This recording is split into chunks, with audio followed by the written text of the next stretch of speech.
Hi friends, आपल्या सर्वांचे आमच्या युट्यूब चॅनल SM गायडन्स पॉईंटमध्ये पुन्हा एकदा स्वागत आहे.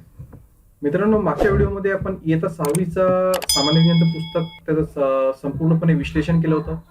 त्याच्यात सगळे महत्त्वाचे टॉपिक्स काढले होते आणि त्याच्याबद्दल आपण स्पष्टीकरणासह त्याची चर्चा सुद्धा केली होती. आजच्या व्हिडिओमध्ये आपण इयत्ता 7वी सामान्य विज्ञानच्या पुस्तकाचं विश्लेषण करणार आहोत. तर तुम्ही जर चॅनलवर नवीन झाला असाल, चॅनल सबस्क्राईब करून घ्या. तसंच बेल आयकॉनला क्लिक करा, जेणेकरून येणाऱ्या व्हिडिओची नोटिफिकेशन तुमच्यापर्यंत पोहोचत राहील. आणि मित्रांनो, व्हिडिओ आवडत असेल तर लाईक करणे विसरू नका. आणि सोबतच तुम्हाला PDF जर पाहिजे असतील तर खाली काही सूचना येत असतील तुमच्या स्क्रीनवर, त्या सूचना वाचून घ्या. त्या प्रकारे तुम्हाला या PDF ज्या स्टेट बोर्डच्या पुस्तकातील नोट्स तयार केले आहे, या PDF तुम्हाला भेटू शकतात जर त्या सूचनांद्वारे तुम्ही वाचून घेतल्या तर. चला व्हिडिओची सुरुवात करूया. इयत्ता 7वी सामान्य विज्ञान.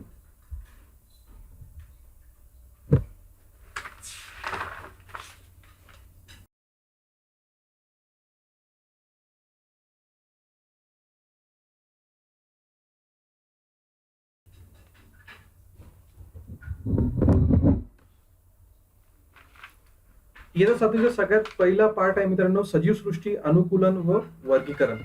तर सगळ्यात पहिले आपण अनुकूलन म्हणजे काय ते पाहूया.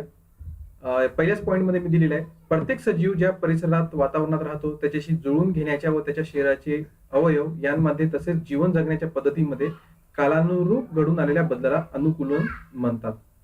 म्हणजे प्रत्येक सजीव हा अनुकूलन करतो. फॉर एक्झाम्पल, फक्त माणसाचंच पाहिलं तर प्रत्येक देशाचं बघा मित्रांनो वातावरण वेगळं आहे. फॉर एक्झाम्पल आपण घेतलं की समजा अमेरिका आहे, तिथं जर थंड वातावरण आहे.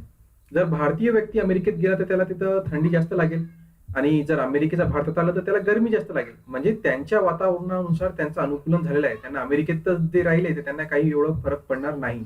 म्हणजे आपलं अनुकूलन झालेलं असते. तसंच प्राण्यांचं पण आहे आणि वनस्पतीचं पण आहे. तर आपण एक एक करून सगळ्यांची चर्चा करून घेणार आहे की अनुकूलन, त्याला इंग्लिशमध्ये अडॅप्टेशन सुद्धा म्हणतात. तर बघा, जलपर्णी जे वनस्पती असतात त्यांचे देठ मऊ, पोकळ व लवचिक असतात. याच्या पाठीमागं कारण आहे की देठ पोकळ असण्याचं कारण काय की त्या पोकळीमध्ये हवा भरलेली असते. त्या पोकळीमध्ये जर हवा भरली तर ते पाण्यावर सहज तरंगू शकतात. सोबतच जो पाण्याचा प्रवाह आहे त्याला ते सहन करू शकतात. बऱ्याचशा जलीय वनस्पतींच्या पाने खोडे अवयवांवर मेनचट पदार्थांचा पातळ थर असतो. काही वनस्पतींची पाने अरुंद रेबिनासारखी पातळ असतात, त्यामुळे वनस्पती पाण्याच्या वेगवान प्रवाह सहन करू शकतात. खोड व पानांचे देठ यांमध्ये हवेच्या पोकळ्या वनस्पतींना पाण्यावर तरंगण्यासाठी उपयोगी पडतात. जे तुम्हाला सांगितलं त्यांची वैशिष्ट्य आहे की पानांवर तेलचट पदार्थ असतो, जेणेकरून पाणी त्याच्यावर साचत नाही. बघा, तेल जो असतो मित्रांनो, जर तुम्ही हात तुमचे जर तेलामध्ये बुडवले तर पाणी त्याच्यावर थांबत नाही, पाणी त्याच्यावरून सरकून जातो. तसं ते तेलचट पदार्थ असल्यामुळे त्यांच्या पाणी त्याच्यावर थांबत नाही, त्याच्यामुळे पाण्याच्या वजनाने दबत नाहीत, कारण पाणी थांबू शकत नाही, कारण ते मेनचट पदार्थ आहे. सोबतच त्यांचे पानं पातळ असतात, रिबिन्यासारखे, त्याच्यामुळे पाण्यावर तरंगू शकतात आणि पाण्याच्या प्रवाहाला सुद्धा सहन करू शकतात. हे झालं जलपर्णी, म्हणजे पाण्यात राहणाऱ्या वनस्पतीचं अनुकूलन स्वतः कसं केलं. आता वाळवंटात राहणाऱ्या वनस्पतींनी काय केलं मित्रांनो, की त्यांना पानं नसतात, आणि पानं असली तरी त्या पानांचं रूपांतर बारीक सुईसारख्या काट्यामध्ये झालेलं असते.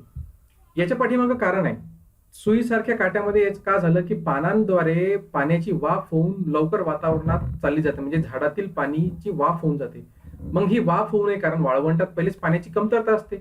मग त्यांच्या शरीरातील पाण्याची वाफ होऊ नये म्हणून काय झालंय, त्यांनी अनुकूलन करून घेतलं की पानच त्यांच्यातून नष्ट झाले आणि त्याचं रूपांतर काट्यात झालं. म्हणजे त्यांच्या शरीरातील आता जो पाणी आहे त्याची वाफ होऊ शकत नाही, ते साठवून जास्त काळापर्यंत ते टिकवू शकतात, आणि पाणी जेव्हा नसत तेव्हा ते त्या साठवलेल्या पाण्याचा उपयोग करू शकतात.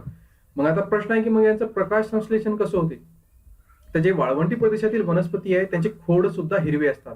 मग खोड हिरवे असल्यामुळे त्यांचं जे प्रकाश संश्लेषण आहे ते पानं तर नाहीच आहे, म्हणून त्या खोडामध्ये त्यांचं प्रकाश संश्लेषण होत राहते. खोड हे पाणी व अन्न साठवून ठेवते, त्यामुळे ते मांसल बनते. पानांच्या अभावामुळे खोडांना प्रकाश संश्लेषण करावे लागते. आता मी तुम्हाला सांगितलं तेच आहे. आणि त्यांचं खोड मऊ असते, कारण त्याच्यामध्ये अन्न आणि पाणी साठवलेलं राहते. आता हिमप्रदेशातील अनुकूलन कसं झालं. हिमप्रदेशातील वनस्पती प्रामुख्याने देवदार, पाईन अशी सूचीपर्णी वृक्षांचा समावेश होतो. त्यांचा आकार शंकूसारखा असतो आणि फांद्यांची रचना उतरती असते. हा यांचा झालेला अनुकूलन आहे. का की हिमप्रदेशात नेहमी बर्फ पडत राहते, त्या झाडांवरती बर्फ साचून राहू नये म्हणून त्यांचा आकार कसा असतो, शंकूसारखा असतो, जेणेकरून त्याच्यावर बर्फ पडली तर ती घसरून खाली येऊन जाते. त्याच्यामुळे त्यांचा आकार शंकूसारखा असतो. हे त्यांनी स्वतःमध्ये घडवून आणलेलं अनुकूलन आहे. त्याच्यानंतर पाहूया जंगल प्रदेशातील वनस्पती. त्यांच्यामध्ये सुद्धा त्यांनी जंगलात राहण्यासाठी काय अनुकूलन केलं की तिथल्या झाडांची उंची फार जास्त असते. उंची जास्त का असते, की जेव्हा ते त्यांच्यामध्ये प्रत्येक जंगलातील झाडांमध्ये एका प्रकारची स्पर्धा लागते, की कोण जास्त उंच वाढेल. उंच वाढवण्याचं कारण काय, की जास्तीत जास्त प्रकाश भेटायला पाहिजे. तुम्ही जर आपल्या घरामध्ये एखाद्या झाडाखाली दुसरं झाड लावलं, तर तो छोटा झाड मोठ्या झाडाच्या सावलीमध्ये जास्त वाढत नाही. त्याचं कारण आहे, की त्याला प्रकाश भेटत नाही आणि त्याचा जर प्रकाश संश्लेषण चांगल्या प्रकारे होऊ शकत नाही. त्याच्यामुळे जंगलात सुद्धा हाच प्रॉब्लेम येतो. मग म्हणून तिथं जी जंगलातले झाडे जास्त उंच वाढण्याचा प्रयत्न करतात, जास्त सूर्यप्रकाश घेण्यासाठी. हा त्याच्या पाठीमागचं कारण आहे, की जंगलातली झाडे उंच का असतात. त्याच्यानंतर पाहू आपण काही परपोषी वनस्पती. अमरवेल याची माहिती आपण मागच्या व्हिडिओमध्ये पाहिली होती. ही काय असते, तर ही याचं शरीर पिवळ्या तंतुमय कांड्यासारख्या खोडांच्या जाळे असते. पाने नसल्याने अमरवेल स्वतःचे अन्न स्वतः निर्माण करू शकत नाही, परंतु या आधारक वनस्पतींच्या खोडातून पोषक द्रव्य शोषून घेण्यासाठी तिला चूषक मुळे असतात. बघा, या चूषक मुळांच्या आधारे ती काय करते, की ज्या झाडावर ती वाढत आहे, ज्या झाडावर तिला अन्न भेटत आहे, त्या झाडाच्या वनस्पतीच्या रसवाहिन्या आणि जलवाहिन्यांपर्यंत ते चूषक मुळे पोहोचतात आणि सर्व अन्न आणि पाणी ते शोषून घेतात या चूषक मुळांद्वारे. परीक्षेत प्रश्न काय येऊ शकतो, की अमरवेल आधारक वनस्पतीच्या वनस्पतीमधून कशा प्रकारे अन्न शोषण करतात, तर त्यांच्यासाठी त्यांना कोणता अवयव असतो, चूषक मुळे असतात. त्याच्यानंतर पाहूया, वनस्पतींच्या वाढीसाठी नायट्रोजन, फॉस्फरस, पोटॅशियम या घटकांची आवश्यकता असते. त्या जमिनीत नायट्रोजनची कमतरता असते. अशा ठिकाणी वाढणाऱ्या काही वनस्पती जशा घटपर्णी, व्हिनस, फ्लायट्रॅप, ड्रॉसेरा या कीटकांचे भक्षण करून स्वतःची नायट्रोजनची गरज भागवतात. हे बघा, यांनी अनुकूलन घडून आणलं या वनस्पतींनी, की या काय करतात, की सजीवांना खातात, ज्यांना आपण परभक्षी सुद्धा म्हणू शकतो, की या काय करतात, की यांना नायट्रोजन, यांना प्रथिने पाहिजे असते. प्रथिनेसाठी नायट्रोजनची आवश्यकता असते आणि ज्या जमिनीत या वाढतात त्या जमिनीत नायट्रोजन नसतो. म्हणून या घटपर्णी, व्हिनस फ्लायट्रॅप, ड्रॉसेरा यांनी काय अनुकूलन घडून आणलं, यांची फुले जी आहे ती फार आकर्षक असतात आणि ती अशा प्रकारची बनली असतात, की त्यांच्यावर चिकट पदार्थ असतो आणि जसा एखादा सजीव त्याच्यावर आला, की ते चिकट पदार्थ त्यांना पकडून घेतो आणि यांची फुले बंद होतात आणि बंद झाल्यानंतर हळूहळू त्या सजीवाचं विघटन होते आणि त्या सजीवातून ते नायट्रोजनची आपली गरज भागवतात. त्याच्यानंतर बेडकाच्या विशेष काय, त्यानं काय अनुकूलन घडून आणलं, की हा उभयचर प्राणी आहे. हा जमिनीवर सुद्धा राहतो आणि पाण्यात सुद्धा राहतो. मग तो जमिनीवर असताना काय करतो, जमिनी खाली असताना त्वचेद्वारे श्वसन करतो आणि जमिनीवर असताना नाक व फुफ्फुसाद्वारे श्वसन करतो. म्हणजे 2-3 इंद्रियांद्वारे तो श्वसन करू शकतो. जमिनी खाली असताना त्वचेद्वारे आणि जमिनीवर असताना नाक व फुफ्फुसाद्वारे. आणि तो पाणी व जमीन या दोन्ही ठिकाणी राहू शकतो. म्हणजेच ते उभयचर आहे, आपण आता पाहिलंच आहे. त्याच्यानंतर पाहूया,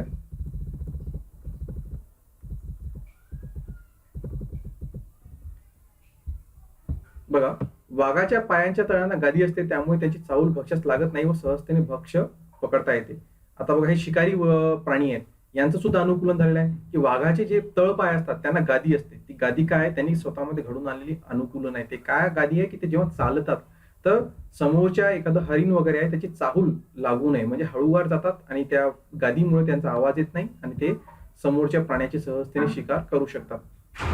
मांसाहारी प्राण्याच्या डोळ्यांचे स्थान डोक्याच्या निमुळत्या बाजूस समोर असते, त्यामुळे दूर अंतरावरील भक्ष्य नजरेस पडते. हा प्रश्न परीक्षेत येऊ शकतो, की मांसाहारी प्राण्यांच्या डोळ्यांचे स्थान कुठं असते. हे बऱ्याच स्पर्धा परीक्षेमध्ये मित्रांनो आलेला प्रश्न आहे, की मांसाहारी प्राण्यांचं जे डोळे आहे ते डोक्याच्या निमुळत्या बाजूस आणि समोर असते, जेणेकरून सरळ दिशेत ते लांब पर्यंत पाहू शकतात.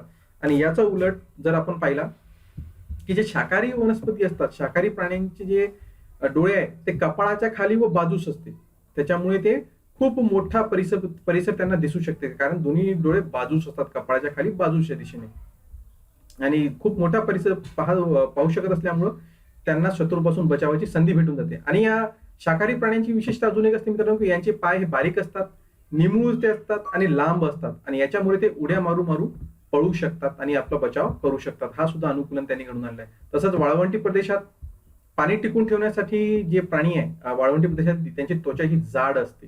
त्या जाड त्वचेमुळे त्यांच्या शरीरातलं पाणी, त्याची वाफ होत नाही, घाम येत नाही लवकर, त्याच्यामुळे वाफ होत नाही, शरीराचं तापमान वाढत नाही.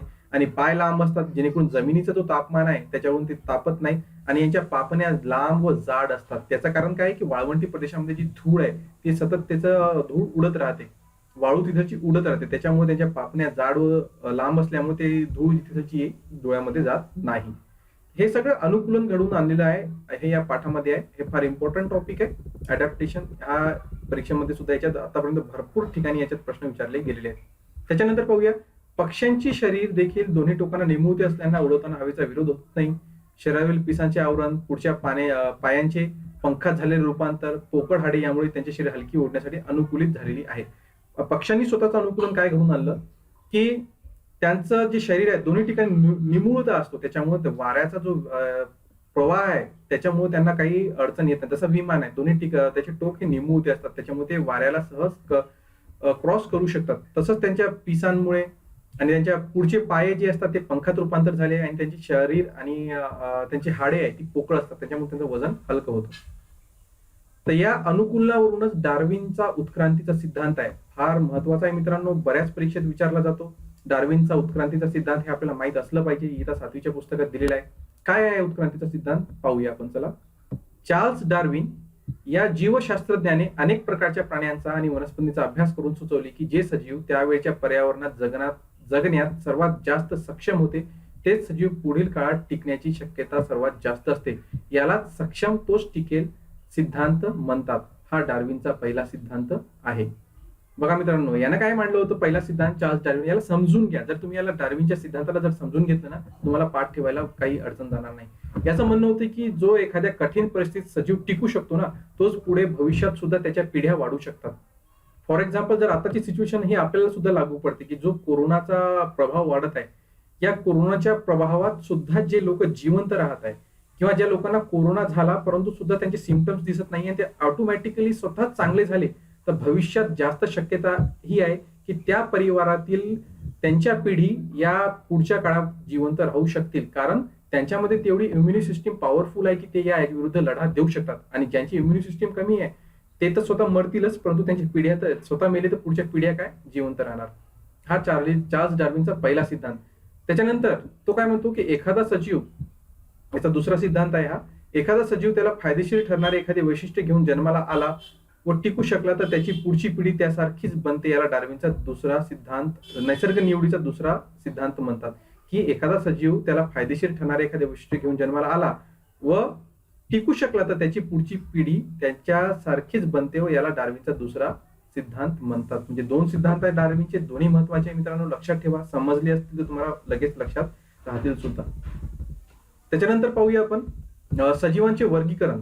या पाठामध्ये पुढे येतो की सजीवांचे वर्गीकरण करण्याची द्विनाम पद्धती कार्ल लिनियस याने शोधून काढली. हे आपण मागच्या इयत्ता 6वीच्या पुस्तकात सुद्धा पाहिलं होतं की सजीवांचे वर्गीकरण, वनस्पतींचे वर्गीकरण करण्याची पद्धती कोण शोधून काढली, ते आहे कार्ल लिनियस. आणि ती पद्धती कोणती आहे तर ती आहे द्विनाम पद्धती.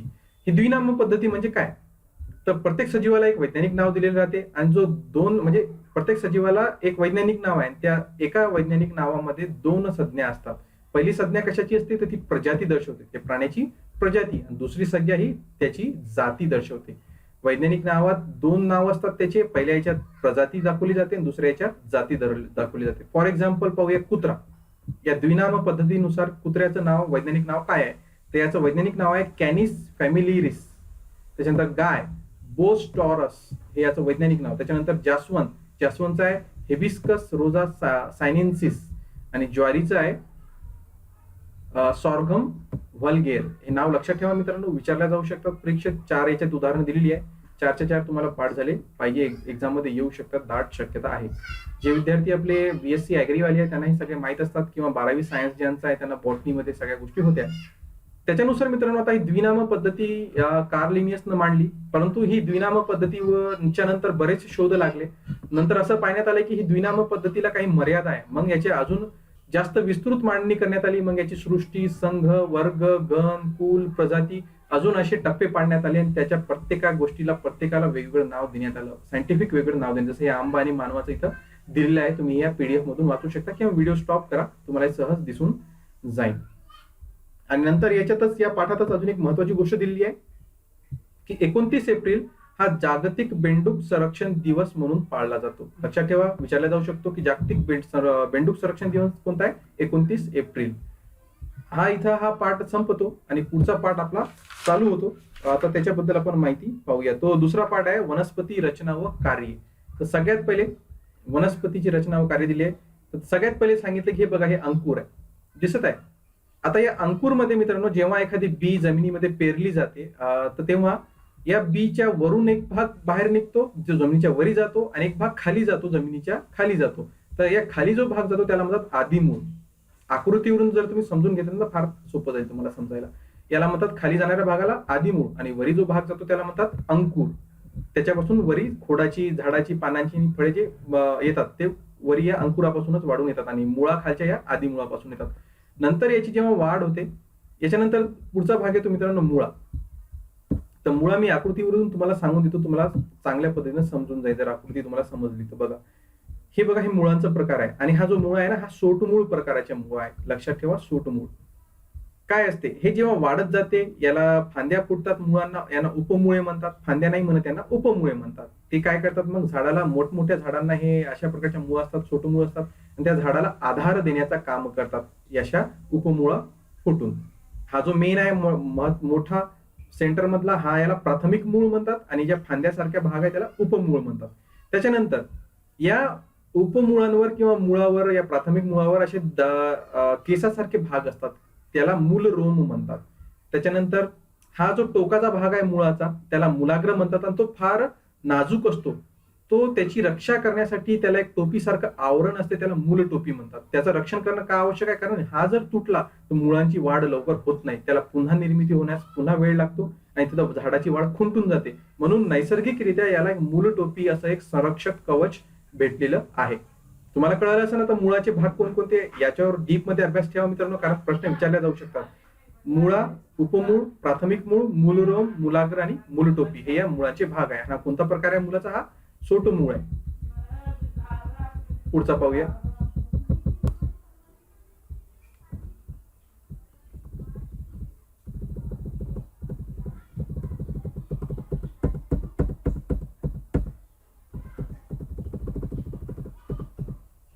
बघा, जमिनीमध्ये काही वनस्पती या मुळांना उपमुळे फुटतात व तिरपी वाढून दूरवर पसरतात, यामुळे झाडाला आधार. हे पाहून घेतलं आपण, जी उपमुळे तिरपी फुटतात आणि झाडाला आकार आधार देण्याचं काम करतात.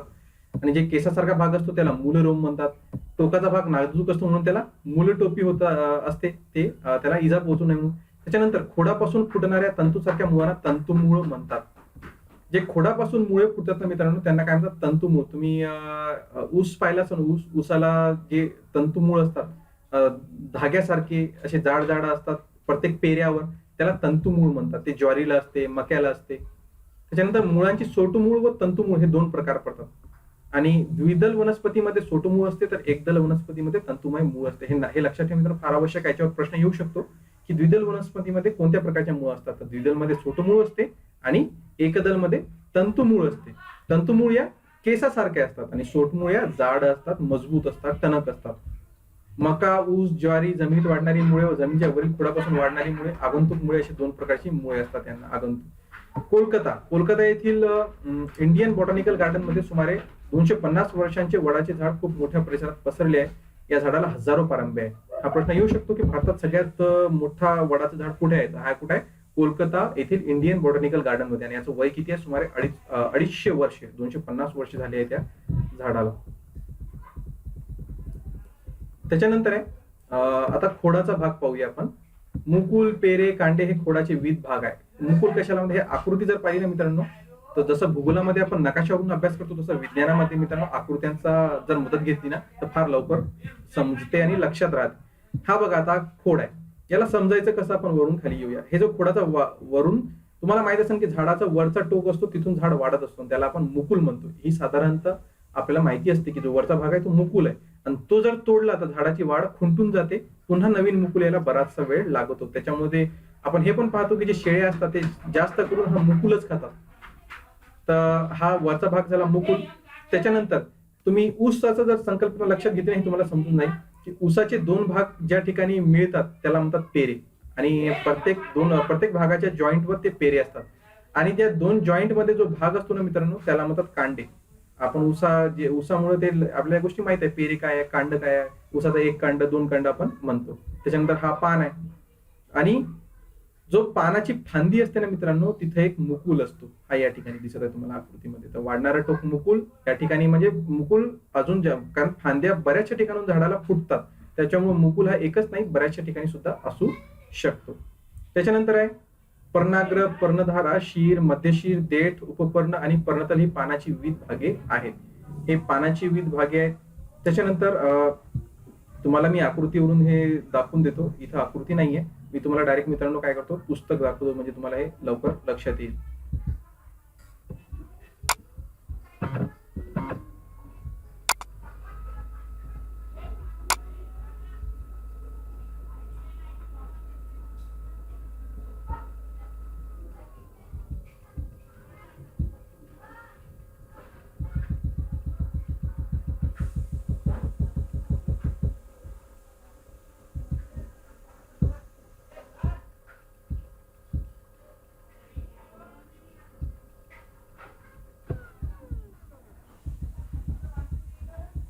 हे बघा मित्रांनो, हे पानाची आकृती आहे.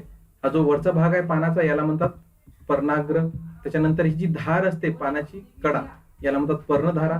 त्याच्यानंतर या शिरा असतात मध्यभागी, या शीर. त्याच्यानंतर जी मधातली मोठी जी शीर आहे तिला म्हणतात मध्य शिरा, जी सगळ्यात मोठी असते तिला म्हणतात मध्य शिरा. त्याच्यानंतर पानाला देठ असतो आणि देठाच्या खालच्या बाजूला तिथं जो फांदीला जुळतो तिथे 2 उपपर्ण सुद्धा असतात आणि त्या उपपर्णाच्या खाली असतो पर्णतल. जी पर्णधारा असते म्हणजे जी कडा, पानाची जी कडा असते मित्रांनो, ती वेगवेगळ्या प्रकारची असते. ही बघा, ही सलगवाली, त्याच्यानंतर ही दंतेरी, त्याच्यानंतर ही खंडित. तर हे सुद्धा तुमच्या लक्षात असू द्या, या प्रकारच्या सुद्धा पर्णधारा असतात. त्याच्यानंतर पर्णधारा सलग, खंडित किंवा दंतेरी असते, आकृतीमध्ये पाहिले. त्यानंतर फूल ज्या ठिकाणी देठाला येते त्या भागात सामान्यतः पसरट व फुगीर असतो, त्याला पुष्पधार असे म्हणतात. हे सुद्धा आपण आता आकृतीवरून पाहू. आकृती थोडी मोठी पाहू पण जेणेकरून हे आपल्या गोष्टी लक्षात येतील.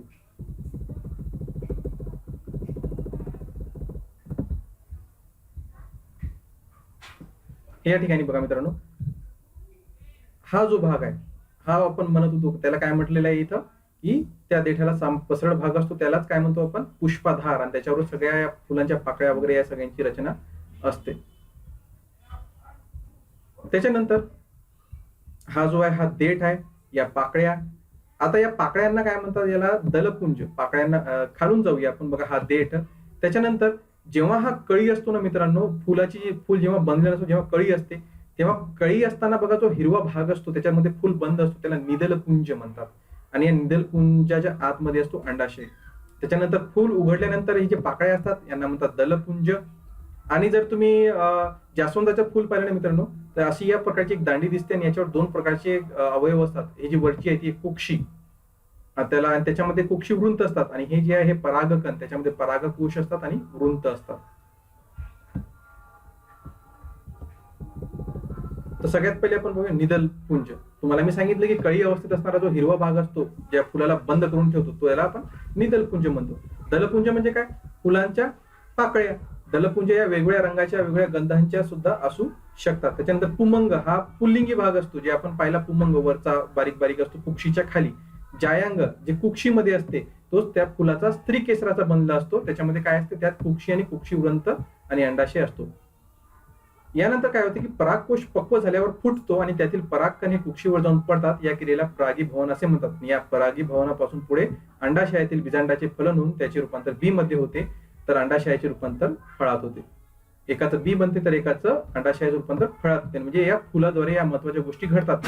आणि याच्यासाठी कोण कारणीभूत असते, हे परागीभवन होण्यासाठी मित्रांनो हवा, त्याच्यानंतर छोटी कीटके, त्याच्यानंतर पक्षी, हे सगळे परागीभवनाला मदत करणारे गोष्टी आहेत. हे त्याच्यामुळे जे फुलावर बसतात ना, ते निसर्गासाठी एक प्रकारचं चांगलंच आहे, कारण त्याच्यापासूनच या सगळ्या परागीभवन घडत असतो. पुढचं पाहूया. आता इथं हा पाठ संपतो आणि पुढचा पाठ सुरू होतो. पुढचा पाठ आहे नैसर्गिक संसाधनांचे गुणधर्म. हा तिसरा पाठ आहे. तर सगळ्यात पहिले सुरू झालं हवा. हवा हे वायूचे मिश्रण असल्याने इतर पदार्थाप्रमाणे हवेला सुद्धा वस्तुमान आणि वजन आहे. आपण मागच्या पाठामध्ये पाहिलं होतं की हवा हे मिश्रण आहे. कशाचं मिश्रण आहे, त्याच्यामध्ये नायट्रोजन आहे, ऑक्सिजन आहे, कार्बन डायऑक्साईड आहे, आर्गॉन आहे, त्याच्यानंतर 6 निष्क्रिय वायू आहे, पाण्याची वाफ आहे, वाळू, धुलीकण आहे. म्हणजे असे वेगवेगळे घटक त्याच्यात आहे. या सगळ्यांचं तो मिश्रण आहे. हवेला वस्तुमान सुद्धा असतो आणि वजन सुद्धा असतो. फॉर एक्झाम्पल, याच्यात पुस्तकात एक्सपेरिमेंट करून दाखवलंय. 2 ठिकाणी 2 फुगलेले फुगे बांधा एका स्ट्रॉला, एक फुगा फोडून टाका. तर आता ते स्ट्रॉ जे तराजू सारखा आहे तो कोणीकडे वाकेल, फुगलेल्या फुग्याकडे तो वाकेल. म्हणजे याचा अर्थ काय येते की हवेला सुद्धा वस्तुमान आणि वजन आहे. त्याच्यानंतर हवेमधील वायूचे रेणू सतत हालचाल करत असतात. हे रेणू जेव्हा एखाद्या वस्तूवर आदळतात तेव्हा त्या वस्तूत ते दाब निर्माण करतात. हवेच्या दाबाला आपण वातावरणाचा दाब असे म्हणतो. मित्रांनो, तुम्ही फुगा जे पाहिला असेल त्याच्यात जेव्हा हवा फुगतो तर फुगेची जी लेअर आहे त्याच्यावर ते हवेचे रेणू त्याच्यावर दाब निर्माण करतात आणि त्याला ताणवतात. म्हणजे यालाच काय म्हणतात, याला वातावरणाचा दाब म्हणतात. आणि वातावरणाचा जो दाब आहे मित्रांनो हा सर्व बाजूंनी सर्व दिशांनी समान असतो. आता सुद्धा आपण जेव्हा वावरत असतो दैनंदिन जीवनात तर आपल्यावर सुद्धा वातावरणाचा दाब हा पडत आहे, पण तो जाणवत का नाही? कारण आपल्या शरीरामध्ये पण तेवढाच वातावरणाचा दाब आहे, बाहेरील सुद्धा दाब तेवढाच आहे. त्याच्यामुळे तो निष्क्रिय होऊन जातो, तो उदासीन होऊन जातो. त्याच्या म्हणजे आपण जाणवत नाही, कारण दोन्ही ठिकाणी सारखा दाब आहे. याचा अजून एक तुम्ही सारखं सोपं एक्सपेरिमेंट करून पाहिलं तर तुम्हाला जाणवेल. तुम्हाला समजून सांगतो मी की वातावरणाचा दाब सर्व दिशांनी सारखा असतो. हे कसं समजायचं? तुम्ही एखाद्या पाण्याच्या ग्लासमध्ये फुल पाणी भरा, त्याच्यावर एक पृष्ठ ठेवा आणि त्याला उलट करून टाका. तुम्हाला एक चमत्कार दिसेल मित्रांनो की ते पाणी ते सांडणार नाही.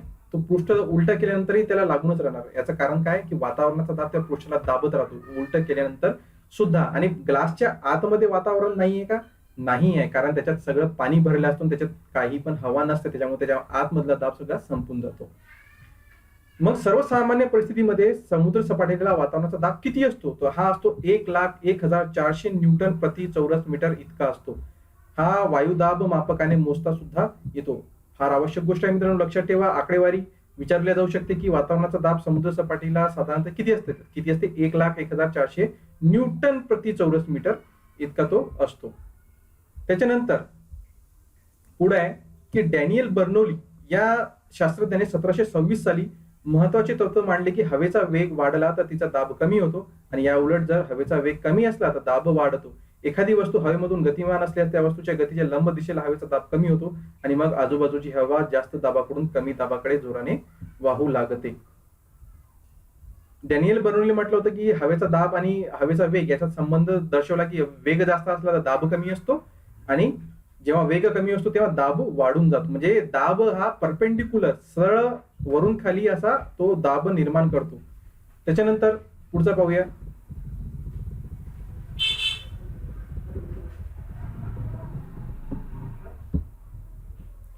तापमानातील बदलेमुळे हवेची घनता सुद्धा बदलते. थंडीमध्ये हवेची घनता वाढते.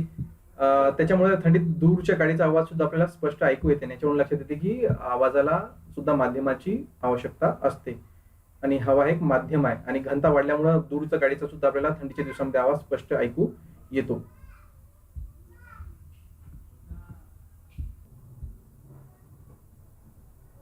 त्याच्यानंतर पाहूया पाणी.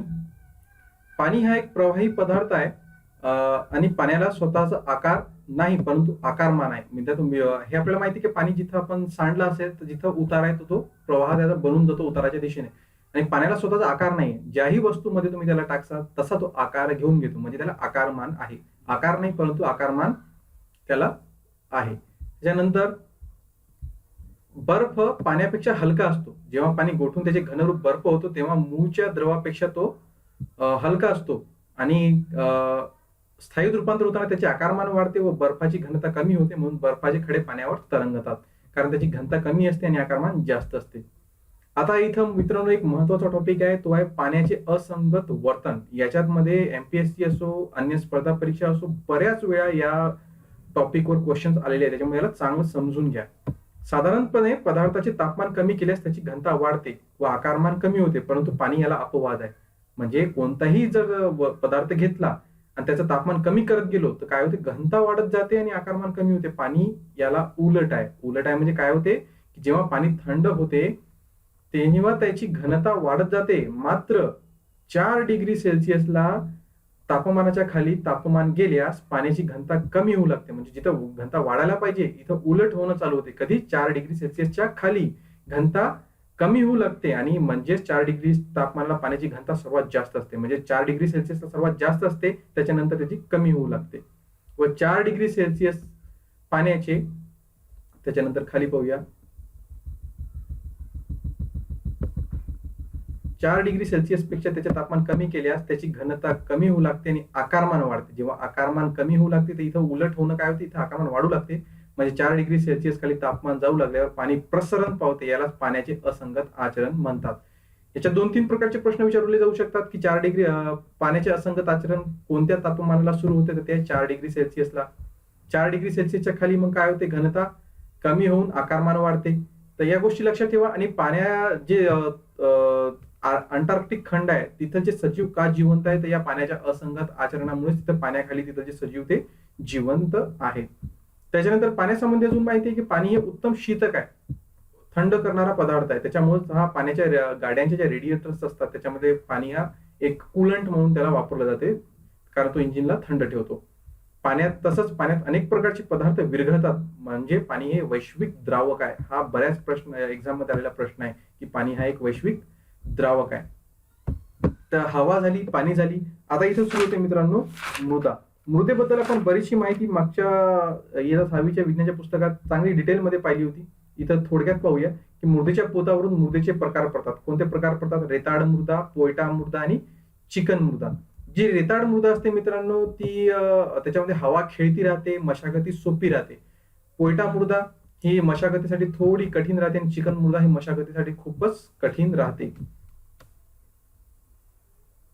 आणि या जी पोयटा मृदा आहे मित्रांनो, पोयटा मृदेलाच आपण गाळाची मृदा म्हणून सुद्धा ओळखतो, हे नाव लक्षात राहू द्या.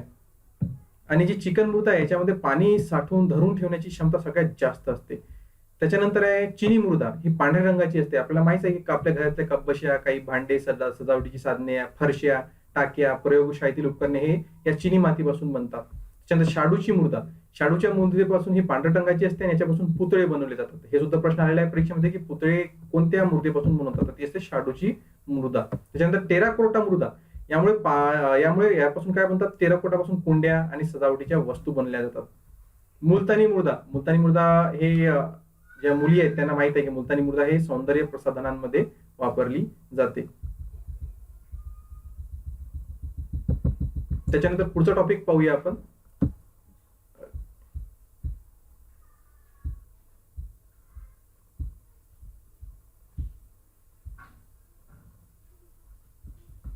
पुढचा टॉपिक आहे चिनी माती. आणि चिनी माती हे नाव कसं पडलं, तर हे चिनी माती याचं ऍक्च्युअल नाव नाहीये. ह्याचं काय, चिनी माती हे केओलिनाइट या प्रकारचे एक औद्योगिक खनिज आहे. कोणतं, हे प्रश्न सुद्धा मित्रांनो परीक्षेत आलेला आहे की चिनी माती काय आहे. तर चिनी माती हे केओलिनाइट या प्रकारचे एक औद्योगिक खनिज आहे आणि चीनमध्ये सापडते म्हणून याला चिनी माती म्हणतात. तर हे काय आहे, केओलिनाइट औद्योगिक खनिज आहे चिनी माती म्हणजे. त्याच्यानंतर मातीचे गुणधर्म लक्षात येण्यासाठी पीएच आणि विद्युत वाहकता या दोन परीक्षणाचा विशेष उपयोग होतो, की माती किती सुपीक आहे. जे लॅबोरेटरीमध्ये पाहिलं जाते त्याच्यासाठी दोन गोष्टीची तपासणी होते, पीएच आणि विद्युत वाहकता. याचा शोध कोणी लावला? पीएच चा शोध याने लावला डेन्मार्कचे शास्त्रज्ञ सोरेनसन. विचारल्या जाऊ शकते, लक्षात ठेवा नाव, की पीएच या पद्धतीचा शोध कोणी लावला? हा डेन्मार्कचे शास्त्रज्ञ सोरेनसन यांनी याचा शोध लावलेला आहे. त्यांनी काय केलं की हायड्रोजन आयनांच्या संहतीवर आधारित पीएच ही संकल्पना मांडली. मातीचा सामू ठरवण्यासाठी पाणी व मातीचे एकाच दोन, म्हणजे एक भाग पाण्याचा, दोन भाग मातीचे या प्रमाणात मिश्रण करून त्याचे विविध दर्शकाच्या साहाय्याने परीक्षण करतात आणि त्यानुसार मृदेचे 3 प्रकार पडतात. हे पीएच काढण्याची पद्धती आहे. त्याच्यामध्ये एक भाग पाण्याचा व दोन भाग मातीचे मिश्रण करून त्याचे विविध दर्शकांच्या साहाय्याने निरीक्षण केले जाते.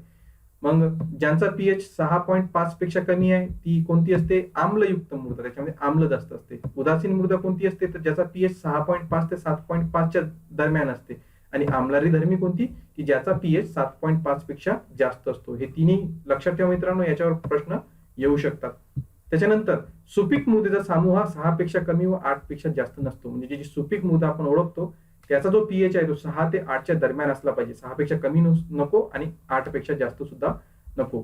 आणि 5 डिसेंबर हा जागतिक मृदा दिन म्हणून साजरा केला जातो. जागतिक मृदा दिन कोणता आहे? 5 डिसेंबर. हे दिनविषय सुद्धा आपले कव्हर होत आहे. लक्षात ठेवा, 5 डिसेंबर हा जागतिक मृदा दिन म्हणून साजरा केला जातो. त्याच्यानंतर बघा मित्रांनो, जमिनीतील पाणी, पोषक तत्वे, हवेतील कार्बन डायऑक्साईडचा उपयोग करून हरितद्रव्य सूर्यप्रकाशाच्या साहाय्याने वनस्पती पानांमध्ये अन्न तयार करतात. या क्रियेला प्रकाश संश्लेषण म्हणतात. आपण मागच्या व्हिडिओमध्ये प्रकाश संश्लेषणाविषयी माहिती पाहिली होती की झाडांच्या पानामध्ये ही क्रिया होते. त्याच्यामध्ये पानांमध्ये हरितद्रव्य असतो. त्याच्यानंतर ते जमिनीतून पाणी घेतात, हवेतून कार्बन डायऑक्साईड घेतात, त्याच्यानंतर प्रकाश ऊर्जा राहते, प्रकाश राहते. तर ही आहे त्याची रासायनिक अभिक्रिया, केमिकल रिएक्शन, ही परीक्षेत विचारल्या जाऊ शकते. हे बघा, हे कार्बन डायऑक्साईड प्लस पाणी कोणाच्या उपस्थितीमध्ये क्रिया होते? प्रकाश ऊर्जा आणि हरितद्रव्याच्या उपस्थितीमध्ये ही रासायनिक अभिक्रिया होते. आणि आउटपुट काय भेटतो याच्यातून ग्लुकोज, अन्न म्हणजे झाडाचं अन्न ग्लुकोजच्या रूपात, आणि प्लस ऑक्सिजन तो वातावरणात बाहेर सोडला जातो. काय? 6CO2 प्लस 6H2O आणि याचं आउटपुट आहे C6H12O6+6O2. ही केमिकल रिॲक्शन आपल्याला पाठ असलीच पाहिजे. याच्यावर आधारित बरेचसे प्रश्न परीक्षेत येतात, त्याच्यामुळे पीडीएफ मध्ये वाचा, पाठ करा, लक्षात राहू दे, समजून घेतली तर पाठ करण्याची गरज पडत नाही. त्याच्यानंतर पानांमध्ये असणाऱ्या सूक्ष्म छिद्रांवाटे हवेतील CO2 घेतला जातो. म्हणजे जे वनस्पती आहे ते श्वासोश्वास कसे घेतात की ते त्यांच्या पानांमध्ये खुणांवर सूक्ष्म छिद्र राहतात, त्याच्यातून ते CO2 घेतात आणि त्या छिद्रांना काय म्हणतात? त्या छिद्रांना पर्णरंध्रे म्हणतात. हा परीक्षेत आलेला प्रश्न आहे. मी एक प्रश्न हा परीक्षेत पाहिला होता. पर्णरंध्रे म्हणतात त्या छिद्रांना. त्याच्यानंतर वनस्पतींमध्ये जलवाहिन्या आणि रसवाहिन्या अशा स्वरूपात दोन वहन व्यवस्था असतात. आता या वहन व्यवस्था दोन प्रकारच्या आहे. एकाचं नाव जलवाहिनी आणि दुसऱ्याचं रसवाहिनी. याचं काम काय? तर जलवाहिनी काय करते मित्रांनो की जमिनीतलं पाणी वरी खोडातून पानांपर्यंत झाडाच्या सर्व भागांपर्यंत पाणी पोहोचवण्याचं काम जलवाहिन्या करतात. मग रसवाहिन्या काय करतात? रसवाहिन्या जे आहे, जे पानामध्ये प्रकाश संश्लेषणाद्वारे अन्न तयार होते, तो अन्न पानांमधून झाडाच्या मुळांपर्यंत आणि इतर भागांपर्यंत पोहोचवण्याचं काम या रसवाहिन्या करतात. अशा दोन वाहिन्या याचं काम करतात. त्याच्यानंतर प्रथिने तयार होण्यासाठी आवश्यक असलेले नायट्रोजन वनस्पती हवेतून प्राप्त करतात. त्यासाठी वायुरूपातील नायट्रोजनचे स्थिरीकरण म्हणजे संयुगत रूपांतरण आवश्यक असते. नायट्रोजनचे स्थिरीकरण जैविक आणि वातावरणीय अशा दोन पद्धतीने होते. आता बघा, आपण प्रथिने खातो अन्न पदार्थातून, परंतु वनस्पतींना सुद्धा वाढीसाठी प्रथिने आवश्यक असतात. मग ते काय करतात? हवेत नायट्रोजन सगळ्यात जास्त आहे, 78% आहे, परंतु डायरेक्ट ते नायट्रोजन, हवेतलं नायट्रोजन वनस्पती घेऊ शकत नाही. त्याचं रूपांतर, त्याचं स्थिरीकरण होणं आवश्यक असते. मग हे स्थिरीकरण कसं घडते? हे दोन प्रकारे घडते. एक आहे जैविक स्थिरीकरण, दुसरं आहे वातावरणीय स्थिरीकरण. तर सगळ्यात पहिले आपण हे स्थिरीकरण म्हणजे काय आणि हे जैविक स्थिरीकरण कसं घडते ते पाहूया. बघा, तर जैविक स्थिरीकरण कोण घडवून आणते? तर हे दोन प्रकारचे बॅक्टेरिया आहे. एक आहे रायबोझियम, हे सूक्ष्मजीव. हे कुठं असते? तर हे द्विदल शिंबावर्गीय वनस्पतीच्या मुळांवरील असलेल्या गाठीमध्ये असते. नाव लक्षात ठेवा, परीक्षेमध्ये आलेला प्रश्न आहे की जैविक स्थिरीकरण कोण घडवून आणते आणि कुठं असते? तर रायबोझियम हे सूक्ष्मजीव द्विदल शिंबावर्गीय वनस्पतीच्या मुळांवरील असलेल्या गाठीमध्ये असते. हे काय करते? हे सूक्ष्मजीव हवेतील नायट्रोजन शोषून घेतात व त्याचे नायट्रोजनच्या संयुगात रूपांतर करतात. तसंच मातीमधील ॲझेटोबॅक्टर, हा दुसरा सूक्ष्मजीव, ॲझेटोबॅक्टर हे सूक्ष्मजीव हवेतील नायट्रोजनचे त्यांच्या संयुगात रूपांतर करतात. म्हणजे दोन सूक्ष्मजीव या हवेतील नायट्रोजनचं स्थिरीकरण आणि संयुगात रूपांतर करतात आणि त्याच्याद्वारे मग वनस्पतींना नायट्रोजनची सप्लिमेंट किंवा त्यांना ते भेटते या सूक्ष्मजीवांपासून. आणि दुसरं हे झालं जैविक. आता वातावरणीय स्थिरीकरण कसं घडते? तर काय असतं मित्रांनो, पावसाळ्यात जेव्हा आकाशामध्ये वीज चमकते ना, तर वीज चमकणं हे सुद्धा नैसर्गिक दृष्ट्या फार फायदेशीर आहे. कसं की जेव्हा वीज चमकते तेव्हा हवेतील नायट्रोजन आणि ऑक्सिजनचा संयोग घडून येते आणि तयार होते नायट्रिक ऑक्साईड. नायट्रिक ऑक्साईड तयार होते कशामुळे? वीज चमकल्यामुळे. काय होते? नायट्रिक ऑक्साईड पावसाच्या पाण्यात त्याचं ऑक्सिडीकरण होऊन ते नायट्रोजन डायऑक्साईड बनते आणि पावसाच्या पाण्यात विरघळते. आणि काय बनते त्याचं? Nitrogen dioxide. बघा, पहिले वीज चमकली तर नायट्रोजन ऑक्सिजनचा संयोग झाला नायट्रिक ऑक्साईड तयार झालं, त्याचं ऑक्सिडीकरण होऊन नायट्रोजन डायऑक्साईड तयार झालं. त्याच्यानंतर नायट्रोजन डायऑक्साईड हे पाण्यात विरघळते व नायट्रिक आम्लात त्याचं रूपांतर होते. नायट्रिक आम्ल जेव्हा जमिनीवर येते तेव्हा हे आम्ल जमिनीतील विविध खनिजांबरोबर अभिक्रिया होऊन त्याच्या क्षारांमध्ये रूपांतर होते आणि वनस्पती या क्षाराचा उपयोग आपल्याला स्वतःला नायट्रोजन प्राप्त करून घेण्यासाठी करतात. तर हे झालं वातावरणीय स्थिरीकरण. अपेक्षा करतो तुम्हाला समजत आहे, जैविक आणि वातावरणीय दोन प्रकारे याचं स्थिरीकरण घडून येते. आता हे तर तक्ता दिलेला आहे मित्रांनो. हा काय आहे? तर वनस्पतींमधील पोषक द्रव्यांची कार्य व अभावाचे परिणाम. जर वनस्पतीमध्ये कोणकोणते पोषक द्रव्य आवश्यक आहे? नायट्रोजन, फॉस्फरस, पोटॅशियम, मॅग्नेशियम, लोह, मॅग्नीज आणि झिंक हे सगळे पोषक द्रव्य वनस्पतींना आवश्यक असतात. जर हे प्राप्त झाले तर कोणकोणतं कार्य होते आणि जर भेटलं नाही तर अभावामुळे कोणते परिणाम होते या तक्त्यामध्ये दिलेलं आहे. व्हिडिओ स्टॉप करा, वाचून घ्या, कारण वाचूनच घेणं आहे, कारण समजवण्यासारखं काही नाहीये. किंवा पीडीएफ तुम्ही घेतली तर तुम्हाला हे सगळं भेटूनच जाईल, तुम्ही सावकाशपणे वाचू शकता. पण तो व्हिडिओ पूर्ण बघा मित्रांनो, कारण समजून घेतलं तर नंतर पीडीएफ वाचण्यामध्ये तुम्हाला मजा सुद्धा येईल. त्याच्यानंतर दोन किंवा अधिक सजीवांच्या निकट संबंधातून काय होते? पोषण, संरक्षण, आधार इत्यादी बाबी साध्य होतात. याला सहजीवी पोषण म्हणतात. जसं शैवाल आणि बुरशी एकत्र नांदतात, एकत्र वाढतात, दोन्ही एकमेकाला वाढण्यासाठी मदत करतात आणि त्यांच्या या एकत्र सहसंबंधातून कोणता जीव निर्माण होतो? तो दगडफूल. हा प्रश्न परीक्षेत आलेला होता की शैवाल आणि बुरशी याच्या एकत्र राहत असताना कोणतं नवीन वनस्पती तयार होते? ते आहे दगडफूल. इसवी सन 1737 मध्ये श्रीलंकेमध्ये जोहान्स बर्मन यांनी एक नवीन वनस्पती शोधून काढली होती. त्याचं नाव होतं, तर ती कीटकभक्षी वनस्पती होतं. कीटकभक्षी वनस्पती होती ती, आणि कोणी शोधून काढली? जोहान्स बर्मन, आणि त्यांच्या नावावरच त्या वनस्पतीचं नाव ठेवण्यात आलं बर्मानी, जे आपण ड्रॉसेरा बर्मानी त्याला ओळखतो. वरी त्याचं नाव गेलेलं आहे, ड्रॉसेरा बर्मानी. बर्मन यांच्या नावावरून त्याचं नामकरण ठेवण्यात आलं. आणि हे कधी शोधून काढली? 1737 मध्ये. आणि कुठं शोधली? श्रीलंकेत. आणि त्या वैज्ञानिकाचं नाव जोहान्स बर्मन, त्यांच्या नावावर त्या वनस्पतीचं नामकरण करण्यात आलं. सजीवांच्या कुजलेल्या मृत अवशेषांवर अवलंबून असणाऱ्या वनस्पतींना मृतोपजीवी वनस्पती म्हणतात. म्हणजे जे मेलेले सजीव, मेलेले मग वनस्पती असो की प्राणी असो, त्याच्यावर काही सजीव मृतोपजीवी म्हणजे त्यांच्यावर राहून स्वतःचं पोषण करून घेतात. ते काय करतात की त्याच्यावर राहतात आणि एक पदार्थ सोडतात, आणि त्या पदार्थाद्वारे ते विकर सोडतात, आणि त्याद्वारे ते जे मेलेलं वनस्पती किंवा प्राणी आहे त्याला कुजवतात, आणि कुजवल्यानंतर त्याच्याकडून स्वतःचं पोषण ते करून घेतात. कवच गटातील काही बुरशी व भूछत्रे या मृत अवशेषांवर जगणाऱ्या वनस्पती आहेत. म्हणजे जास्त करून कवच गटातील बुरशी व भूछत्रे तुम्हाला आढळतील. त्याच्यानंतर अँट ईटर हा मध्य व दक्षिण अमेरिका इथं मूळ स्थान असणारा प्राणी असून तो मुंगी अस्वल या नावाने ओळखला जातो. अँट ईटर मध्य दक्षिण अमेरिकेमधला आहे, आणि भारतात त्याला मुंगी अस्वल म्हणून ओळखलं जाते. या ठिकाणी पाठ हा संपतो मित्रांनो, आणि पुढील पाठ सुरू होतो. तुम्हाला त्याचा सजीवांतील पोषण हा पाठ संपला. त्याच्यानंतर पाठ सुरू होतो अन्न पदार्थांची सुरक्षा, हा पाठ चालू होतो. त्याच्यामध्ये अन्न नासाडीचा हा टॉपिक आहे. तर अन्न नासाडी दोन प्रकारची आहे, एक गुणात्मक अन्न नासाडी आणि संख्यात्मक अन्न नासाडी. तर संख्यात्मक अन्न नासाडी म्हणजे काय? एखाद्या ठिकाणी गोदामामध्ये व्यवस्थित प्रकारे अन्न नाही ठेवलं तर ते सगळं सांडून जाते, हे झालं संख्यात्मक अन्न नासाडी. किंवा एखाद्या लग्नामध्ये जास्तीचं वाढलं, मग तो ताटामध्ये उष्ट ठेवल्या गेलं तर ते वाया जाते, म्हणजे ते संख्यात्मक अन्न नासाडी. आणि गुणात्मक अन्न नासाडी म्हणजे काय? की जे फळं वगैरे ने आण करतात वाहतुकीच्या साधनामध्ये, ट्रकमध्ये जर त्याला धक्का लागून त्याला काही इजा झाली तर फळ सगळं सडून जातो, ते झाली गुणात्मक अन्न नासाडी. आणि 16 ऑक्टोबर हा जागतिक अन्न सुरक्षा दिन आहे. लक्षात ठेवा, पुन्हा एक दिन विशेष आला. 16 ऑक्टोबर हा जागतिक अन्न सुरक्षा दिन आहे. त्याच्यानंतर अन्न आणि औषध प्रशासन, FDA महत्वाचा टॉपिक आहे. लक्षात ठेवा, अन्न आणि औषध प्रशासन, ज्याला FDA म्हणून ओळखतो आपण. अन्न हे काय करते? तर अन्न आणि औषध यांचे प्रमाणीकरण करून त्यांच्या निर्मितीवर व वाटपावर नियंत्रण ठेवणारी ही शासकीय यंत्रणा आहे. तशीच एक अजून यंत्रणा आहे, ती कोणती आहे? की अन्न सुरक्षितता आणि मानांकने 2006 अनुसार भारतीय अन्न सुरक्षितता आणि मानांकने प्राधिकरण FSSAI या संस्थेची स्थापना करण्यात आली आहे. तुम्ही कोणतेही खाद्यपदार्थ घेतलं तर जे सीलबंद असते त्याच्या पाठीमागे तुम्हाला FSSAI चा शिक्का दिसेल. हा कधीपासून सुरू झाला? 2006 पासून. त्याच्यानंतर बघा, महाराष्ट्रात लासलगाव येथे कांदे व बटाटे यांवर व नवी मुंबई येथे मसाल्याच्या पदार्थांवर किरणीयन करणारी सह्याद्री असलेली केंद्र उभारली आहे. तर किरणीयन कशासाठी, काय फायदेशीर आहे? की कांदे व बटाटे याच्यावर जर किरणांचा मारा केला तर हे म्हणजे जास्त कालावधीपर्यंत चांगले राहू शकतात. तसं कांदे बटाट्याचं नाशिक येथे आहे, तर मसाल्यांचं कुठे आहे? हा मुंबईमध्ये आहे. ते अन्न पदार्थ चांगले ठेवण्यासाठी खूप साऱ्या पद्धती वापरण्यात येतात. जसं आपण मी तुम्हाला इथं दाखवतो, बऱ्याचशा पद्धती आहेत.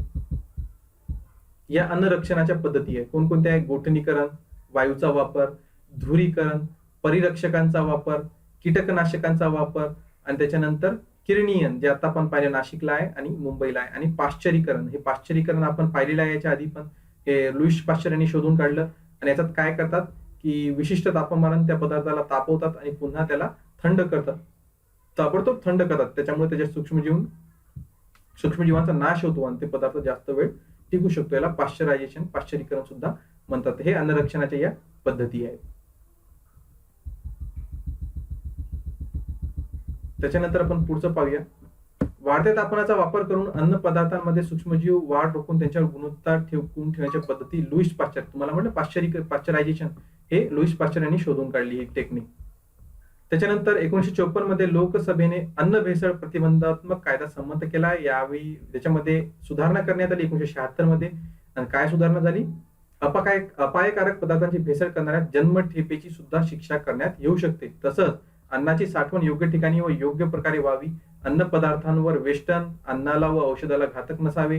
त्यावर पदार्थ निर्मितीचा दिनांक, कालावधी व साठवण यासंबंधी सूचना स्पष्टपणे लिहिल्या असाव्यात, अशी अनेक तरतुदी करण्यात आल्या आहे. 1976 ला नवीन तरतुदी करण्यात आल्या. त्याच्यामुळे आज आपण सगळ्याला एक्सपायरी डेट ही त्याच्यावर दिसते. इथं हा पाठ संपतो आणि पुढचा 6वा पाठ सुरू होतो मित्रांनो. तो आहे भौतिक राशींचे मापन. हा महत्वाचा टॉपिक आहे, भौतिक राशींचे मापन. भौतिक राशी कोणत्या? वस्तुमान, वजन, अंतर, वेग, तापमान, आकारमान इत्यादी या काय आहेत? भौतिक राशी आहे. भौतिक राशी दोन प्रकारची असतात. एक आहे अदिश राशी आणि दुसरा आहे सदिश राशी. याच्यामध्ये आपल्या आर्ट्स फील्डचे जे विद्यार्थी आहे मित्रांनो, त्यांना फार एक कन्फ्युजन होते किंवा हे त्यांना अवघड वाटते. त्यांनी काळजीपूर्वक हा टॉपिक बघा, सोपा टॉपिक आहे. आता अदिश राशी म्हणजे काय? भौतिक राशी कळालं. अदिश राशी म्हणजे काय? केवळ परिमाणाच्या साह्याने पूर्णपणे व्यक्त करता येणारी राशी म्हणजे अदिश राशी होय. जसं लांबी, रुंदी, क्षेत्रफळ, वस्तुमान, तापमान, घनता, कालावधी या राशी व्यक्त करण्यासाठी केवळ परिमाणाचा म्हणजे मूल्य एककाचा वापर होतो.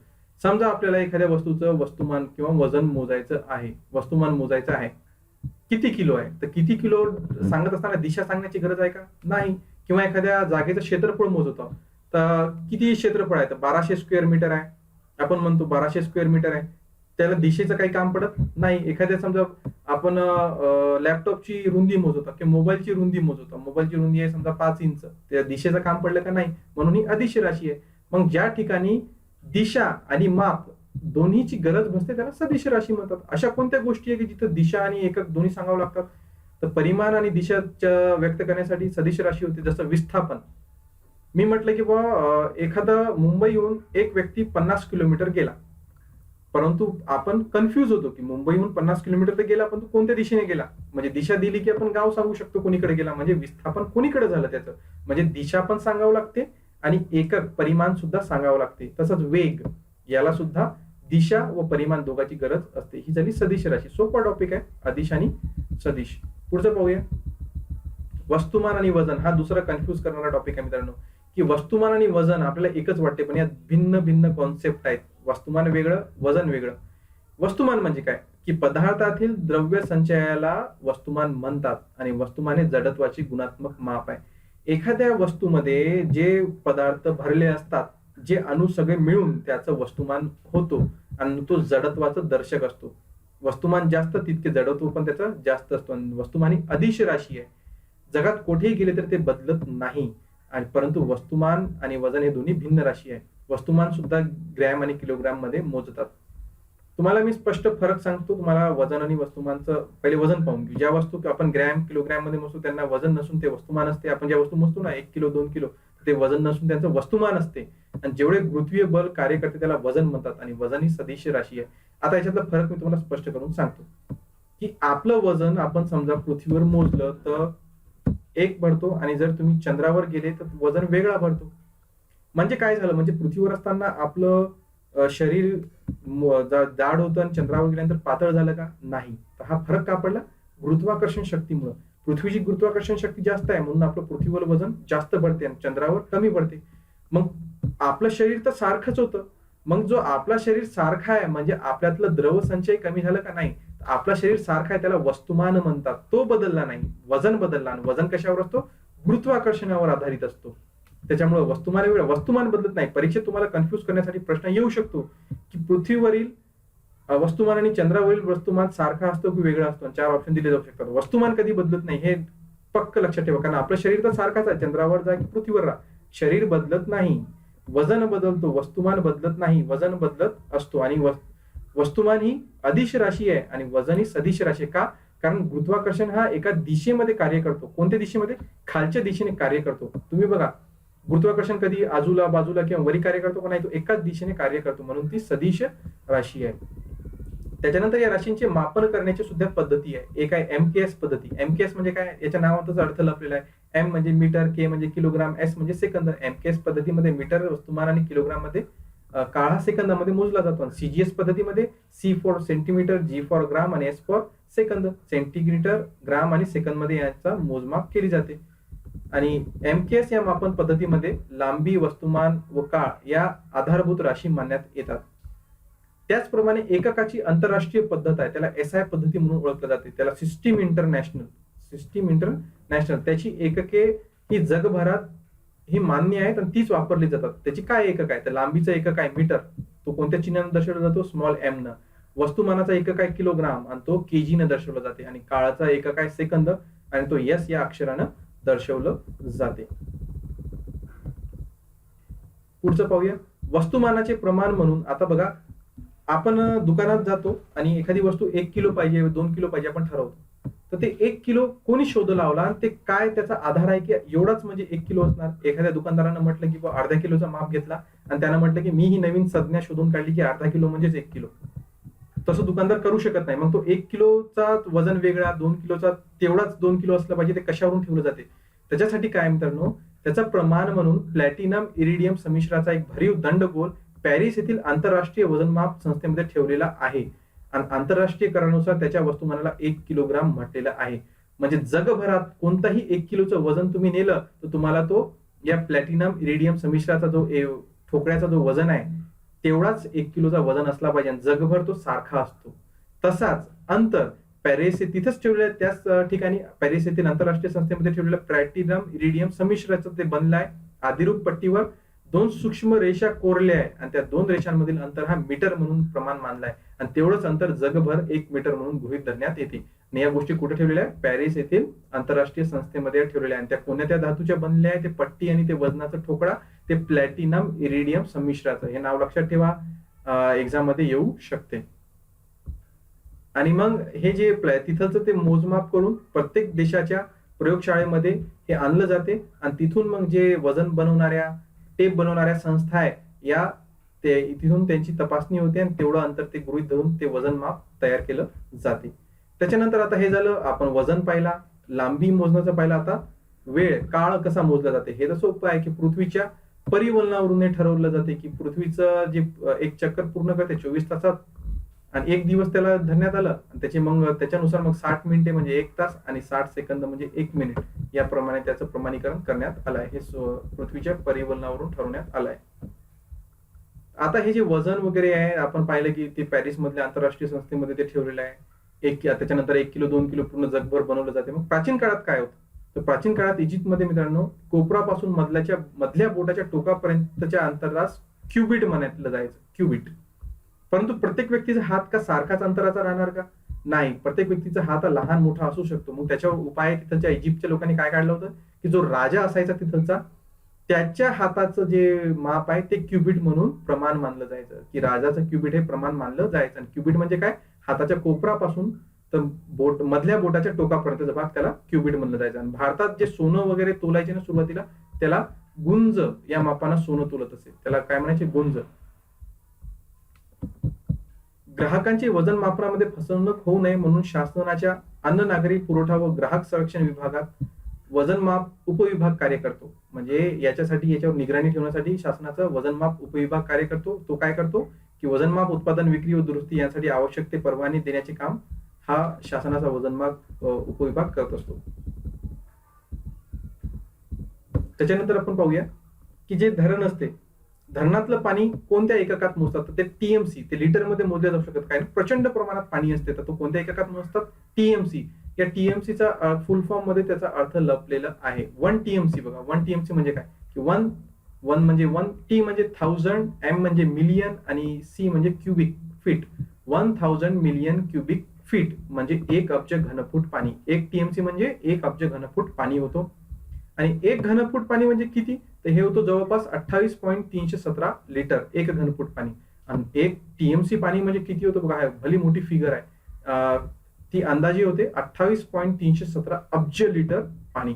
तुम्ही पावसाळ्याच्या दिवसामध्ये हे गोष्टी ऐकत असाल की धरणामधून इतकं टीएमसी पाणी सोडलं तर 1 टीएमसी म्हणजे जवळपास 28.317 अब्ज लिटर पाणी होते. ही आकडेवारी लक्षात ठेवा, परीक्षेत विचारल्या जाऊ शकते. आता पुढचा पॉइंट पाहूया.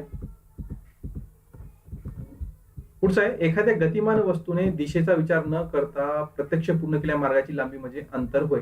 अंतर ही अदिश राशी आहे. समजा तुम्ही एका मित्राच्या घरी चालले आणि मित्राच्या घरी जाण्यासाठी तुमच्याकडे 2 रस्ते आहेत. एक आहे शॉर्टकट, तो सरळ सरळ मित्राच्या घरापर्यंत जातो आणि एक लॉंग कट आहे म्हणजे चक्रा मारून या बोळीतून त्या बोळीत, त्या बोळीतून तिसऱ्या बोळीत चक्कर मारू फेरफटका मारत मारत जाण्याचा एक रस्ता आहे. तर त्याच्यातला अंतर कोणता आहे? तर अंतर कोणता आहे जे तुम्ही फेरफटका मारत मारत गेले ना बोळ्यांमधून, तो झाला अंतर. आणि जो सरळ शॉर्टकट आहे जो तुमच्या घरापासून तुमच्या घरापर्यंत जातो मित्राच्या, त्याला म्हणतात विस्थापन. हे चाल आणि विस्थापनातला फरक आहे. विस्थापन येईल पुढे तुम्हाला मी समजून सांगतो. तर एखाद्या हे बघा आलं विस्थापन. गतिमान वस्तूने आरंभीच्या ठिकाणापासून अंतिम ठिकाणापर्यंत पोहोचण्यासाठी एका दिशेने पार केले कमीत कमी अंतर. कमीत कमी अंतर म्हणजे काय? विस्थापन हे असते. आणि लांबीचा मार्ग म्हणजे अंतर आणि कमीत कमी मार्ग म्हणजे विस्थापन. तुम्हाला एक्झाम्पल दिलं, अपेक्षा करतो समजलं असं. आणि विस्थापन, अंतर व दिशा या दोन्ही गोष्टींना विचार होतो, म्हणून विस्थापन ही सदिश राशी आहे आणि अंतर ही अदिश राशी आहे. विस्थापन सदिश आहे आणि अंतर अदिश राशी आहे. आणि अंतर आणि विस्थापन या दोन्ही राशींचे SI आणि MKS मापन पद्धतीत एकक काय आहे? यांचं एकक हा मीटर हेच आहे. त्याच्यानंतर वेगातील बदल किती सेकंदामध्ये होतो, त्यावरून प्रति सेकंदात होणारा वेगातील बदल काढता येतो, त्याला त्वरण असे म्हणतात. म्हणजे एखादी वस्तू वेगवान आहे, एखादा ट्रक आहे, वेगात आहे, समोर एखादी दुसरी गाडी आली तर त्याला ब्रेक लावावा लागतो. तर वेगात असताना ब्रेक लावल्यानंतर जितक्या सेकंदामध्ये त्याची स्पीड कमी झाली, तो प्रति सेकंद म्हणजे त्याचं त्वरण असते. आणि त्वरण घडवून आणण्यासाठी बल लावलं जाते. म्हणजे ब्रेक लावला म्हणजे घर्षण बल तिथे कार्यरत केलं, आणि त्वरण घडवणारी जी अंतरक्रिया तिला बल असे म्हणतात. म्हणजे तिथे घर्षण बल लावल्या गेलं. आणि याच्या आधारित मित्रांनो न्यूटनचा पहिला गतिविषयक नियम आहे. हे गतिविषयक नियम आपल्याला माहित असला पाहिजे. काय आहे न्यूटनचा गतिविषयक पहिला नियम पाहून घेऊ आपण. की एखाद्या वस्तूवर बल कार्य करत नसेल तर त्या वस्तूचा वेग बदलत नाही आणि अर्थात त्या वस्तूचे त्वरण घडत नाही. वेगळ्या शब्दात सांगायचे झाले तर बल लावले नसताना वस्तू जर स्थिर असेल तर स्थिर राहील, आणि ती गतीत असेल तर गतीत राहील व वेगाने दिशेने सतत पुढे जात राहील. सोप्या भाषेत तुम्हाला सांगतो की एखाद्या वस्तूवर कोणताही बल कार्यरत नसेल तर ती जनता उभी आहे तर उभीच राहणार, आणि तुम्ही त्याला धक्का दिला, ज्या स्पीडने धक्का दिला त्या स्पीडमध्येच ती चालत राहणार अविरत, ती कधीही थांबणार नाही कधीपर्यंत जर कोणतंही बल कार्य करत नसेल. तर हा नियम कोण मांडला? हा मांडलाय न्यूटननं. याचा एक्झाम्पल तुम्ही कसं पाहू शकता. समजा कॅरम आहे, कॅरमवर समजा आपण पहिले पावडर नाही टाकला आणि गोट्या मारल्या तर थोड्या घर्षण जास्त असल्यामुळे गोट्या पळत नाही, आणि तेच आपण त्याच्यावर पावडर टाकलं तर गोट्या जास्त पळतात.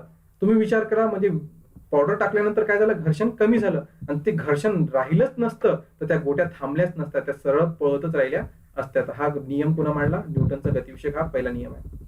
त्याच्यानंतर त्वरण सुद्धा सदिश राशी आहे, लक्षात ठेवा. त्याच्यानंतर हा बलाने केलेले कार्य हा फॉर्म्युला आहे. हा फॉर्म्युला आवश्यक आहे, पाठ ठेवा. बलाने केलेले कार्य बरोबर वस्तूला लावलेले बल गुणिले बलाच्या दिशेने झालेले विस्थापन, म्हणजे work is equal to force into displacement. हा फॉर्म्युला आहे. Work is equal to F into displacement. हा परीक्षेत आलेला फॉर्म्युला होता. W इज इक्वल टू आणि दोन रिकाम्या जागा दिल्या होत्या, तिथे F येणार, S येणार. F म्हणजे फोर्स आणि S म्हणजे डिस्प्लेसमेंट म्हणजे झालेले विस्थापन. हा पाठ ठेवा, परीक्षेत आलेला प्रश्न आहे. त्याच्यानंतर SI पद्धतीत कार्याचे एकक ज्यूल आहे. हे बघा, एकक विचारले जातात. कार्याचं एकक काय? ज्यूल आहे. तर बलाचे एकक न्यूटन आहे. बलाचे एकक न्यूटन आणि विस्थापनाचा एकक मीटर. विस्थापन आणि अंतर दोघांचा एकक हा मीटरच असतो. आणि सीजीएस पद्धतीमध्ये कार्याचा एकक अर्ग असतो. SI पद्धतीमध्ये ज्यूल आहे कार्याचं, आणि सीजीएस मध्ये अर्ग आहे. त्याच्यानंतर विद्युत प्रभाराला धन आणि ऋण प्रभार अशी नावे बेंजामिन फ्रँकलिन या शास्त्रज्ञाने दिलेली आहे. बघा, पॉझिटिव्ह चार्ज, निगेटिव्ह चार्ज हे कोण दिलेलं नाव? बेंजामिन फ्रँकलिन यांनी हे नाव दिलेलं आहे, पॉझिटिव्ह आणि निगेटिव्ह. प्रत्येक अणू हा विद्युतदृष्ट्या उदासीन असतो. त्यातील धन व ऋण प्रभार यांचे प्रमाण समान असते. जर धन ऋण सारखं असलं तर तो अणू उदासीन राहतो, आणि ऋण जास्त झालं तर ऋण प्रभारित होईल, आणि धन जास्त झालं तर धन प्रभारित होतो. पुढचं पाहूया. सुमारे 2500 वर्षांपूर्वी हेल्स या ग्रीक शास्त्रज्ञांच्या असे लक्षात आले की पिवळ्या रंगाचा राळेचा दांडा म्हणजे एम्बरचा दांडा लोकरी कापडाने घासला असता या दांड्याकडे पिसे आकर्षित होतात. एम्बरला ग्रीक भाषेत इलेक्ट्रॉन म्हणतात, म्हणून एम्बरच्या आकर्षण गुणधर्माला थॉमस ब्राउन यांनी 1646 मध्ये इलेक्ट्रिसिटी हे नाव दिले. म्हणजे एम्बर लोकरी कापडावर घासलं तर त्याच्याकडे पिस आकर्षित होतात. पिसे हे कोणी लावला शोध? 2500 वर्षापूर्वी हेल्स यानं. आणि या सिद्धांताला एम्बरला इलेक्ट्रॉन म्हणतात, आणि याला थॉमस ब्राउनने 1646 मध्ये इलेक्ट्रिसिटी हे नाव दिलं. याचे काही गुणधर्म आहे. विद्युत प्रभारित वस्तू काय करतात? प्रभार नसणाऱ्या वस्तूंना आकर्षित करतात. विद्युत प्रभारित वस्तू या विद्युत प्रभार नसणाऱ्या वस्तूंना काय करतात? आकर्षित करतात. आणि समान विद्युत प्रभारांकडे प्रतिकर्षण असतो. म्हणजे पॉझिटिव्ह चार्ज असेल तर ते एकमेकाला प्रतिकर्षण करतात, म्हणजे दूर ढकलतात. आणि विरुद्ध विद्युत प्रभार असेल तर ते आकर्षण होते, जसं लोहचुंबकाचं आहे. त्याच्यानंतर विद्युत प्रभारित वस्तू ओळखण्यासाठी प्रतिकर्षण ही कसोटी वापरली जाते. याच्यावरून आपल्याला लक्षात येऊ शकते कोणतं पॉझिटिव्ह निगेटिव्ह कोणकोणतं त्या याच्यामध्ये आहे. त्याच्यानंतर विद्युत प्रभाराचे स्वरूप 1752 मध्ये बेंजामिन फ्रँकलिनने स्पष्ट करून सांगितले. तुम्हाला आता सांगितलं की त्यांनी पॉझिटिव्ह निगेटिव्ह चार्ज त्यांनी दिलं, आणि याचं विद्युत प्रभाराचं स्वरूप सुद्धा त्यांनीच 1752 मध्ये फ्रँकलिननं शोधून काढलं. हे फार मजेशीर आहे मित्रांनो, की 1752 मध्ये बेंजामिन फ्रँकलिन कशा रूपाने स्पष्ट केलं. तर यानं काय केलं, स्वतः आपल्या मुलासोबत पतंग उडवायला गेला. पतंग लाकडाची आणि कापडाची बनवली आणि त्या पतंगाचा दोर जो होता तो तार होती आणि त्या तारेला त्या मोठी पतंग उडवली आणि आकाशात विजा चमकू लागल्या. तेव्हा त्याने काय केलं, की तो तार एका खाली जमिनीला बांधून टाकली आणि जसं विजा चमकताना त्या पतंगात त्या विजा चमकल्या, त्या ती वीज आहे त्या तारेमधून जमिनीपर्यंत आली आणि जमिनीवर पोहोचल्यावर त्याची ठिणगी उडाली. आणि या पद्धतीनं बेंजामिन फ्रँकलिननं हा रूप मांडून जगासमोर मांडलं होतं. म्हणजे बघा किती सोप्या पद्धतीने खेळाद्वारे लोकांसमोर त्याने इतका मोठा प्रयोग स्पष्ट करून सांगितलं, की एका तारेमधून तुम्ही इलेक्ट्रिसिटी वाहू शकता आणि त्याचा आज आपल्याला काय उपयोग होतो, की आपल्या घरापर्यंत वाहून ती इलेक्ट्रिसिटी आपल्या घरापर्यंत पोहोचवली जाते. त्याच्यानंतर विजा जेव्हा चमकतात ना मित्रांनो, त्याच्यात इतकी प्रचंड उष्णता आणि प्रकाश निर्माण होते आणि त्याच्यामुळे नायट्रोजनचं व ऑक्सिजन यांच्यात रासायनिक क्रिया होऊन नायट्रोजन ऑक्साईड तयार होतात. ते आपण पाहिलं आता, की ते नंतर वनस्पती त्याचं नत्र म्हणून वापर करतात आणि पावसाच्या पाण्यात मिळून जमिनीवर तर त्याला नत्र म्हणतात आणि वनस्पती त्याला नायट्रोजन मिळवण्यासाठी उपयोग करतात. सोबतच विजा चमकल्यामुळं हवेतील ऑक्सिजनचं रूपांतर ओझोनमध्ये होतं. म्हणजे ऑक्सिजनचं रेणुसूत्र O2 आणि ओझोनचं O3. तर O2चं O3 होण्यासाठी कारणीभूत कोण आहे? आकाशामधल्या चमकणाऱ्या विजा. म्हणजे विजा चमकणं सुद्धा फायदेशीरच आहे. त्याच्या पुढचं, ढगातून पडणाऱ्या विजेच्या आघात यापासून बचाव करण्यासाठी हे उपकरण तडित रक्षक हे उपकरण वापरतात. आणि तडित रक्षक म्हणजे एक तांब्याची पट्टी असते, हे आपल्याला माहित आहे. उष्णतेचे संक्रमण एका स्थानाकडून दुसऱ्या स्थानाकडे जाणे होय आणि हे गरम वस्तूकडून थंड वस्तूकडे जाते. उष्णतेचे संक्रमण हा गरम वस्तूकडून थंड वस्तूकडे होते आणि हे 3 प्रकारे होते. 3 प्रकार कोणते? वहन, अभिसरण आणि प्रारण. हे उष्णतेच्या संक्रमणाचे 3 प्रकार आहेत. वहन, अभिसरण आणि प्रारण. वहन कोणामध्ये होते? वहन हे स्थायू पदार्थात होते. समजा एखादा लोखंडी रॉड आहे, त्याला तुम्ही गरम केलं आणि एका टोकाला पकडून ठेवलं तर सुरुवातीला गरम जाणवणार नाही, पण थोड्या वेळानंतर ते त्या उष्णतेचं वहन होत जाते आणि थोड्या वेळानंतर तुम्हाला सुद्धा गरम जाणवेल. म्हणजे ते उष्णतेचं वहन झालं. अभिसरण कोणामध्ये होते? अभिसरण होते द्रवरूप आणि वायुरूपात. हे अभिसरण होते. प्रारण हा वायुरूपात किंवा माध्यम नसलं तरी प्रारण होऊ शकते. कसं काय? सूर्यापासून जी ऊर्जा येते बघा, सूर्याचं जर ऊन पडलं तर आपल्याला गरम वाटते. मग गरम ते सूर्याची उष्णता आपल्यापर्यंत कशी पोहोचते? तर ती या प्रारणच्या माध्यमातून पोहोचते. तसंच थंडीच्या दिवसामध्ये आपण शेकोटी करतो. आपण का आगीत हात टाकतो का? नाही, दूर ठेवतो. मग दूरपर्यंत आपल्याला ती उष्णता कशी जाणवते? ते या प्रारणामुळे. अभिसरण द्रव वायू पदार्थामध्ये होऊ शकते आणि अभिसरणाला माध्यमाची आवश्यकता असते. सर जेम्स ड्यूआर या स्कॉटिश वैज्ञानिक होते. त्यांनी 1892 मध्ये पहिला थर्मास फ्लास्क तयार केला, म्हणून त्याला ड्युआर फ्लास्क असे सुद्धा म्हणतात. म्हणजे थर्मास फ्लास्क जो असतो वस्तूला गरम किंवा थंड ठेवण्यासाठी वापरलं जाणारं, तर कोण लावला शोध त्याचा? जेम्स ड्युआर. हे स्कॉटिश वैज्ञानिक होते. कधी लावलं? 1892 मध्ये. त्यांच्या नावावरूनच याचं नाव ठेवण्यात आलं, ड्युआर फ्लास्क. त्याच्या पुढचं पाहूया.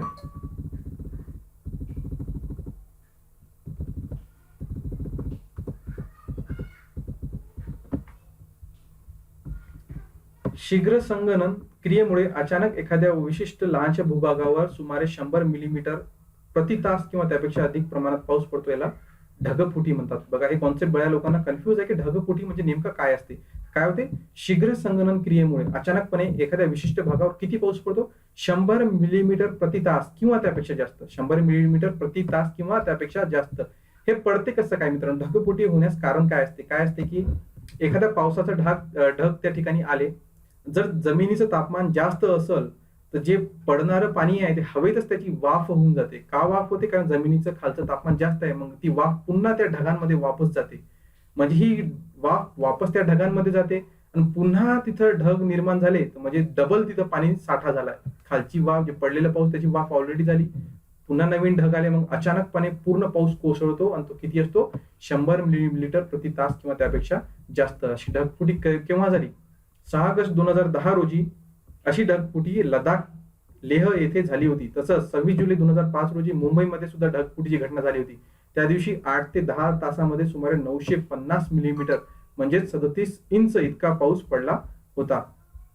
भारत सरकारने राष्ट्रीय पूर आयोगाची स्थापना 1976 साली केली आहे. राष्ट्रीय पूर आयोग स्थापना 1976.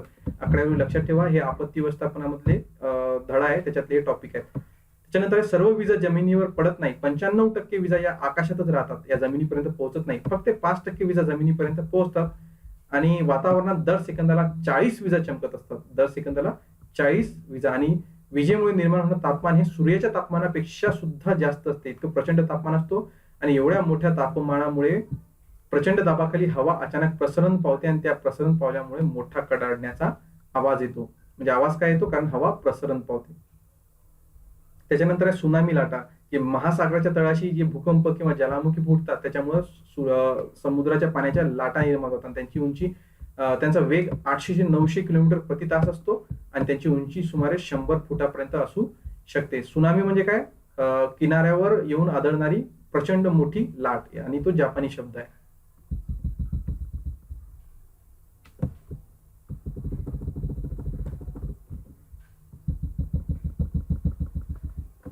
पुढचा आहे मित्रांनो, संयुक्त राष्ट्र संघटनेने एक अस्थायी स्वरूपाची आंतरराष्ट्रीय UNDP संस्था 1665 साली स्थापन केली. जगभरातील 177 देश या संघटनेचे सदस्य आहेत. इम्पॉर्टंट आहे UNDP 1965 ला स्थापन.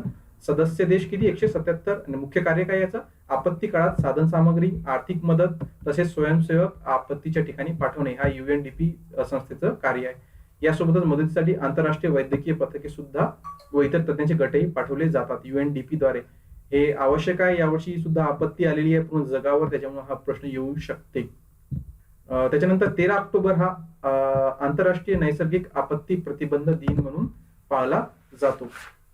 तर मित्रांनो, हे इथपर्यंत आपण पाहिलं आहे. जवळपास आपले 10 पाठ संपले आहे. 7वीच्या पुस्तकामध्ये 20 पाठ आहे मित्रांनो, परंतु मी आता आजच्या लेक्चरमध्ये फक्त 10 पाठच घेत आहे. तुम्हाला लगेच उद्याच्या लेक्चरमध्ये 7व्या वर्गाच्या विज्ञानच्या पुस्तकात राहिलेले 10 पाठ उद्याच्या लेक्चरमध्ये तुम्हाला प्राप्त होतील. आणि मी आता प्रयत्न करेल मित्रांनो की तुम्हाला दररोज किंवा किमान एक दिवस आड तरी व्हिडिओ टाकत जाईल. मला बऱ्याच लोकांच्या कमेंट्स आल्या, मेसेजेस आले की सर लेक्चर लवकर टाका लवकर टाका. तर मी प्रयत्न करेल की आता दररोज लेक्चर टाकण्याचा किंवा एक दिवस आड तुम्हाला लेक्चर प्राप्त होत जातील. या सगळ्या नोट्सच्या PDF पाहिजे असेल तर खाली ज्या सूचना येत आहेत त्यांचे पालन करा, तुम्हाला PDF प्राप्त होऊन जातील. आणि सोबतच मित्रांनो, असे व्हिडिओज असे महत्त्वाच्या गोष्टी तुम्हाला पाहिजे असेल तर चॅनलला सबस्क्राईब करून घ्या, बेल आयकॉनला क्लिक करा जेणेकरून येणाऱ्या व्हिडिओची नोटिफिकेशन तुम्हाला प्राप्त होतील. आणि व्हिडिओ आवडला असेल तर लाईक करणे विसरू नका. आजच्यासाठी इतकंच. धन्यवाद.